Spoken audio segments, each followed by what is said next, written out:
This week is Merritt's first week back after Christmas break. Here you see Merrit doing our traditional seat work pattern. It goes kick down left, kick down right, kick down both. Kick up to the left and touch your toe, kick up to the right. Fix your seat, which is a motion that involves pulling yourself deeper into your saddle. Then petting the horse on the neck so you have to lean forward. Then arms circling left and right, and then twisting, putting your hand on the horse's rump and looking over your shoulder. Next we do a movement that's called frog on a rocket. Merrit bends her knees up and leans forward, simulating the look of a frog that's riding a rocket.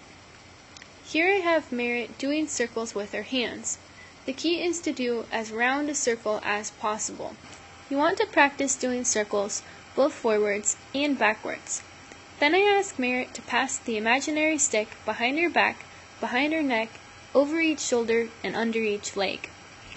Though Merrit's balance still isn't quite good enough for her to ride much independently, we do a little work on figure eights off the lunge after giving Merrit her stirrups. Here Merrit is learning how to slide down the rein to help Molly turn smoothly. I ask my young students to turn this way because it keeps them from balancing on the horse's mouth and also helps them learn about when rein stops.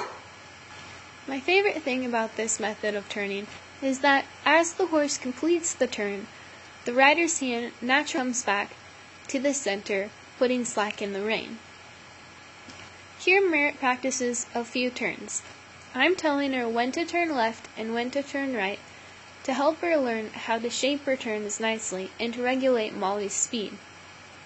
I'm using a handheld tagger or marking signal to tell her when she's done a good job of turning with both her eyes and her hand at the same time. As you can see, it makes a big difference in the smoothness of Molly's turns. We also do a few tags for Merrit's hands coming back to the center after she makes the turn. When I feel like Merrit can turn with some degree of accuracy, we begin incorporating obstacles. This is Merrit's first attempt at trotting a figure eight. She's still very green at posting, so she's mostly trying to sit the trot. I've set out cones for her to steer around to help her figure out how to make a nicely shaped figure eight. This is Merrit's first time ever trotting off the lunge on Molly, so I want her to stay on a figure eight to help keep her in a confined space and keep Molly slower. This clip is from Merrit's lesson a week later. For an extra challenge, Merrit is riding in half chaps today instead of full chaps. This makes the saddle seem quite a bit more slippery. But as you can see, Merrit retained everything from the previous lesson and is now trotting several laps in a row on the figure eight pattern. This time I have set 3 cones out for Merrit to turn around and a pole for her to trot over in the center. The 3 cones are used to help her make a rounder turn. I like this significantly better than just using 2 cones to tell her where to go. Also, before she had the pole to trot over one direction, she tended to turn the figure eight into a serpentine.